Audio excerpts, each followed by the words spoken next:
Kurds in France have been targeted and their anger is growing. An attack on this community has laid bare the consequences of increasing hate speech in the country. But who's to blame and how has such speech led to violence? This is Inside Story.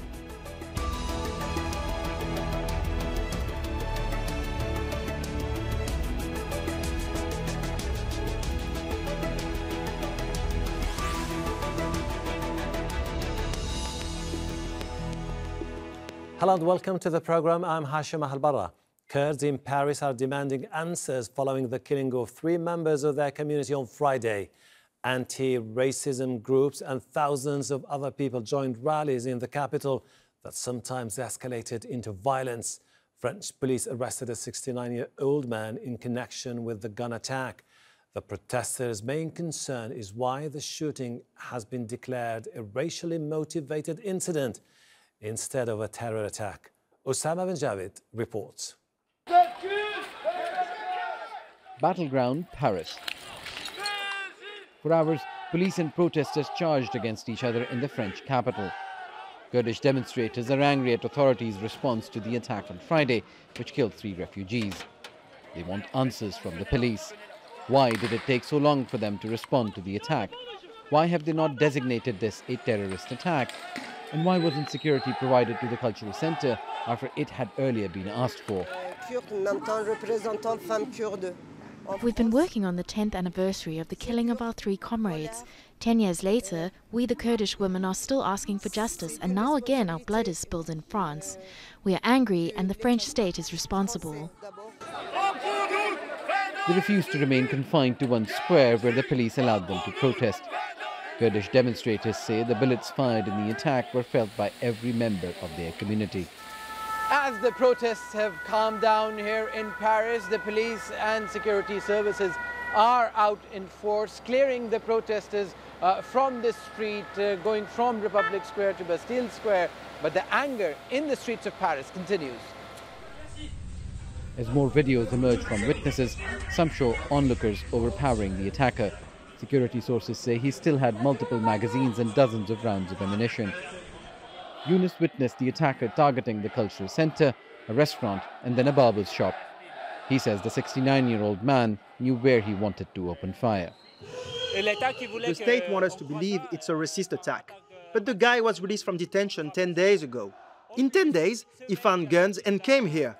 We want to know. We want the state to answer. The killings have touched a nerve among France's migrant communities, with protests in other cities as well. They want to know why an attack on a minority community isn't being designated a terrorist attack. These Kurds chanted and called for revenge, and unless the government can satisfy their demands, their anger is unlikely to go away. From Jazeera, Paris. Hate speech narratives against minorities have risen sharply in France since the run-up to the presidential elections in April. Right and extreme right-wing politicians have fanned hatred against migrants and others to gain popularity. President Emmanuel Macron has been accused of making attacks on Islam. French Muslims form one of the country's largest minorities, and many have spoken of their fears of increasing prejudice and discrimination. And in sport, French players of African descent have been subjected to racist comments and threats. Some say they are only accepted as being French in France when they don't lose.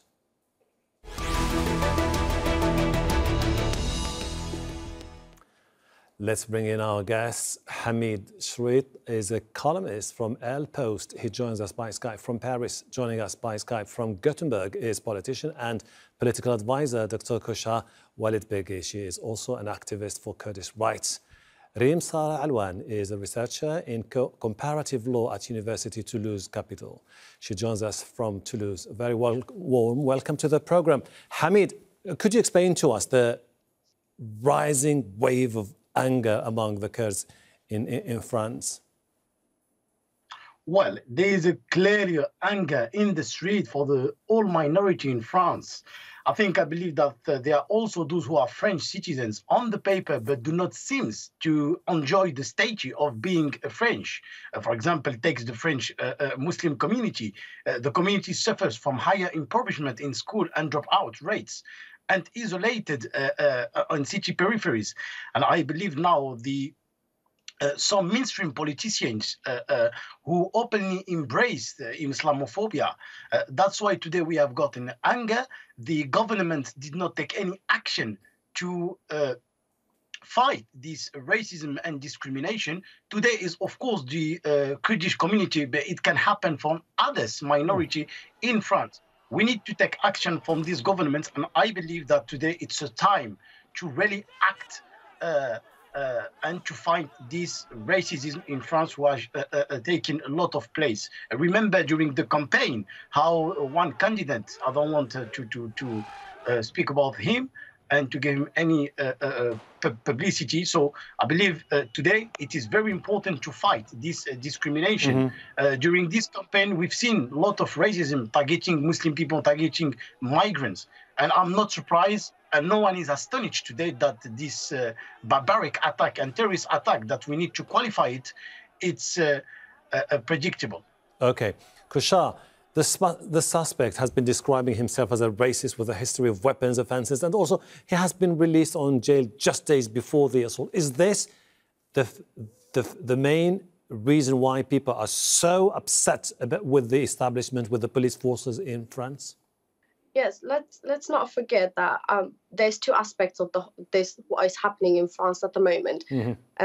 We've seen for many years, especially for the past 10 years, the far right and racism is increasing in Europe. And we need to cover this more. We need to raise awareness. Why is racism increasing, and why is certain minorities are targeted? At the same time, the riots that are currently happening is from the Kurdish community mainly. And this is because there's an anger within the Kurdish community in France at the moment, as we're seeing with the riots. And I believe sometimes it's understandable to say that they need to raise their voices, but maybe they could have done it in a different way. And this is because historically the Kurds have been a target. This happened on the 10th year of where the 3 Kurdish women were murdered and assassinated, and the French government and authorities did unfortunately not clear this up. And the Kurds have previously as well been a target in diaspora. If we mention a few of them, as Dr. Qasimlu in Vienna and Dr. Shanaf Kandi in Berlin, and they were both 2 prominent Kurdish leaders of the oppositional parties of Iran. None of these were really cleared up, and the Kurds feel that they are targeted at the moment. But at the same time, this 69-year-old French that has been in prison and it's been released because he carried out a different act for about 12 months ago. And he's said in a statement himself, and the French authorities have said it as well, that this was a racism act. And we need to, the way we staple terrorism, we need to staple the racism acts of this kind of individual as a terrorist act as well. Okay, Reem, many say that there is a double standard here, and that the issue of racial violence should have been prosecuted in France as a terrorist act against civilians. Indeed. First of all, the investigation is still going on. So clearly we are going to know more about the alleged assailant. But it's true there is this double standards, especially in the media, when such attacks occur. And indeed, as you mentioned previously, the Minister of Justice declared that it might be a racially motivated attack. except that I believe that we shall not reserve the T word only to brown people. But I also think that for the anti-terrorist prosecutor, there is like qualifying, and again, I know it's very hard to hear, but this is unfortunately the legal red tape. To qualify an act of terrorism, many elements have to be gathered. So far, as far as I know, these elements have been gathered, but again, the investigation is currently going on. But I think that if the qualification has not been given just yet, is because they are still finding out how this man proceeded, if he's part of a group or if he's a loner. But clearly, there is a double standard in the use. And at some point, we need to figure out who we want to target here, because, again, the T word should not be reserved just for certain type of people we don't like. Hamid, do you agree with Kochar on the fact that we should put more emphasis and shed more light on the rise of far-right movements and populism in Europe as one of the biggest reasons why we're having hate speech and attacks targeting minorities? Well, yeah. We've seen today the political map in France with Marine Le Pen. And this is started in 2022 when the leadership of the Rassemblement National, the former party, which is now the Rassemblement National, with Jean-Marie Le Pen, the father of Marine Le Pen, when he was in the second round against Jacques Chirac. We've seen a huge movement, huge protest against racism. Today, it's quite different. Today, the populist party, they are very famous. People do agree with the idea of racism, of migration. I think it's our failure about ignorance of these all aspects. So I believe today the government has to act against the Islamophobia and racism. And I would like to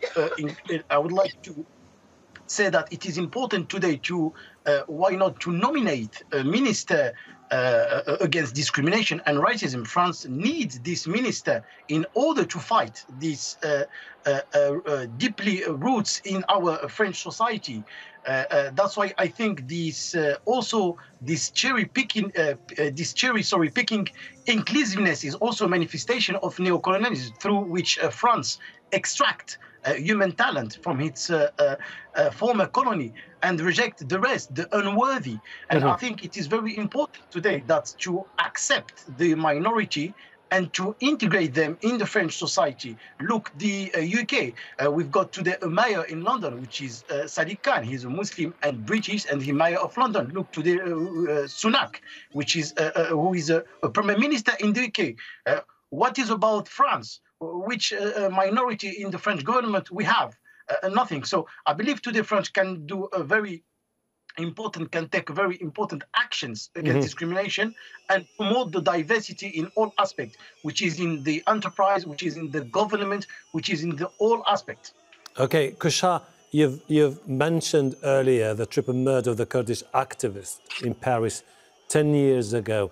What is the general sentiment among the Kurds in Europe and in France in particular? Do you think this anger is related to the fact that they see that minorities have been targeted, or the Kurds themselves have been targeted for their own activism? In all honesty, I think it's both. But I think the Kurds, what we're seeing in the riots in Paris currently, as Kurds, they are angry, they are disappointed at a country like France, a democratic country where the Kurds are not safe. Unfortunately, as I said, 10 years ago, there was assassination of 3 Kurdish women, and it was never cleared up. And this has left the Kurds in a disbelief and a discomfort, and they don't believe in the government anymore. And then this happens on the 10th anniversary. Another 3 Kurdish people are being targeted. So of course it leaves the Kurds with an anger, and it will lead to such thing when a nation, a biggest nation in the world without a state, no one's hearing them out, no one's listening to their voices, and they've been targeted within their countries, and then they targeted in diaspora. They've fled from oppression, and then they come and settle in Europe and in the West and in democratic countries, in democratic states, and yet they're still not safe. So, of course, it will lit an anger within them. Okay. Reem, the French Ministry of Interior reported 30% rise in race-related crimes in the country. And you can see that the pattern has been on the increase over the last few years. This could be an indication there is a huge problem within the state itself when it comes to the racism. You know, I have always said that, you know, the far right might not be in power, but its ideology is. Social permission has been given for far-right supporters, far-right extremists to act, you know. And it has been, you know, if the far-right today is mainstream, it's because the mainstream looks like the far-right. Mainstream political parties are using far-right ideology in their public policy, in their discourse, in their narrative, to the point that sometimes you don't even know if it's a far-right politician or a traditional politician saying certain racist, you know, given a racist speech and so on and so forth. Mm-hmm. And this is real life. This is what happened when you mainstream an ideology based on hatred, based on, and of course, besides that, the media, or at least certain type of media, and I'm thinking about those opinion channels, who sprayed 24/7 on a daily basis hatred toward migrants, towards refugees, toward people of color, toward, you know, Muslims. And this is real life now. Mm-hmm. And from rhetoric, we are now into action. And to see people who are supposed to represent the nation, who are supposed to protect their people, regardless of their origins, of their immigration status, their color, their religion, using the far right to keep power. Mm-hmm. This is extremely dangerous for our democracy and for our rule of law. Okay. Hamid, now with the rise of the far right in Europe and the way they have been instrumentalizing religion, Islam in particular, and anti-immigration sentiment to gain more support among Europeans. If that continues, how do you see the future of the minorities in Europe? Well, the future is very worrying for these all minorities, but I believe if in 2027 we can have in the power, we can have extreme right party in the power in France or in Europe. We've seen in Italy what's happened and others country. I believe today we need to take action. This government has to be, you know, in the round, has to be in the ground to take the action and to meet the minorities, all minorities, particularly this Kurdish community, which has been targeting many times, but not of them. What I believe is today, the political map has to be changed in 2017. Mm-hmm. I believe everything will change. New party will be emerged, but there is also a strategy for this French president, Emmanuel Macron. Emmanuel Macron is the candidate who promised that he's going to fight discrimination and racism, but he did nothing in the reality. Mm-hmm. He's trying to keep both parties sweet with the far right and the leftist, which is very difficult for him. This, of course, put more difficulty for him and for his own party. He's preparing for 2027 in order to put his own candidate for 2027 to win, of course, the other French election. Kochar, when the Kurds in France have been asking for more protection, are they talking about security to be beefed up around areas where they predominantly live, work, or are they talking about the need to change mindsets, laws in the country for people to understand that there is a huge problem and that problem has to be genuinely addressed by the establishment? I think when the Kurds are talking about protection, they talk in general about the whole of West and the international community. As I mentioned earlier, this is not the first time Kurds have been targeted. This might not be but this might be just a racial attack. But previously, there have been proofs that it has been proved that the assassinations of Kurdish leaders have been by the oppression, by the regimes, by the Islamic regime of Iran, for example. And I think when Kurds are asking for protection, they need the West and the international community to hear them, to back them up, to understand what the Kurdish struggle really is about. As we are seeing currently what is happening in Kurdistan and Iran, the revolution there, the Kurds are being extremely targeted. It's gravely the Kurds that are being heavily militarized, they are being tortured, they are being killed on a daily basis. And this is not just now, it has been happening for decades and decades.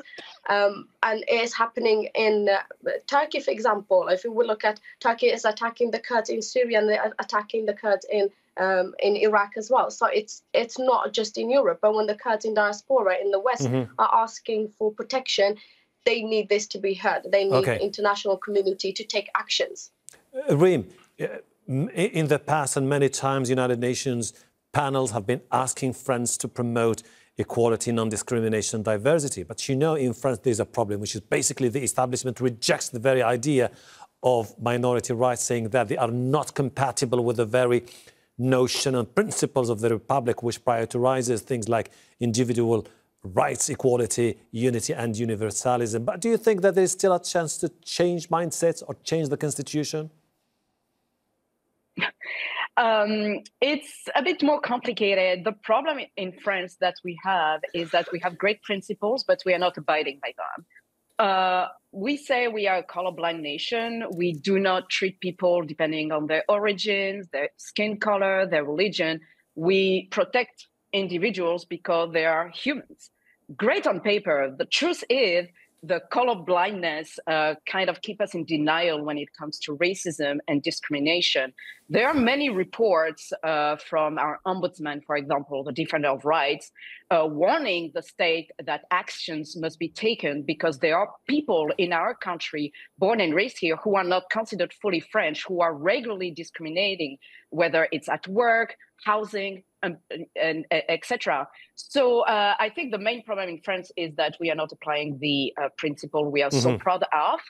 And if anything, we are violating the very essence of our nation, which is liberty, equality, and fraternity. And I find it extremely interesting how our government, but not the current one necessarily, I mean, not just the current one, it was the same with the left as well and the traditional right wing, how very few actions are taken to tackle discrimination. And if anything, we use the color blindness excuse to be like, we cannot be racist because we do not see race. We all know that it's unfortunately inaccurate. Hamid, very briefly, if you don't mind, is France a racist country? Well, I cannot say generally France is a racist country, but the mainstream politicians, some of them, of course, are racist. Okay. So I believe, if you don't mind. Kochar, what's next for the Kurds in Europe? Oh, it's a very difficult question to answer. And I honestly hope and believe that the international community and Europe will take further actions to back the Kurds up and to understand their struggle the way we do it for Palestine and other nations. It is very important that the Kurds that are established in diaspora at least feel safer here. Many Kurds have fled from oppression, but it's everyone's and every person's basic human rights to live in a free and democratic country and feel safe. So I hope dearly and deeply that the international community will stop turning their backs on the Kurds. Reem, with the rise of the far right, are we likely to see more tension in the European continent with the minorities likely to face more uncertainty, tough times ahead? I hope to be wrong on this one, but we need to keep in mind and remember that the far-right, white supremacist, is a transnational movement. They connect each other, they're in touch with each other, they use each other's arguments. And if we do not take the threat seriously, unfortunately, this type of attack will become more normal. And again, I really hope to be wrong on this one, but we need to address it as a transnational movement and not as an exception, because far-right extremism is real and need to be tackled, and a response must be given by authorities as soon as possible. Well, we'll have to leave it there. Reem Sarah Alouane, Kochar Walladbegi, Hamid Chriet. I really appreciate your insight. Thank you. And thank you too for watching. You can see the program again anytime by visiting our website, aljazeera.com. For further discussion, go to our Facebook page. That's facebook.com/AJ Inside Story. You can also join the conversation on Twitter. Our handle is @AJ Inside Story. From me, Hashem Ahelbarra, and the entire team here in Doha. Bye for now.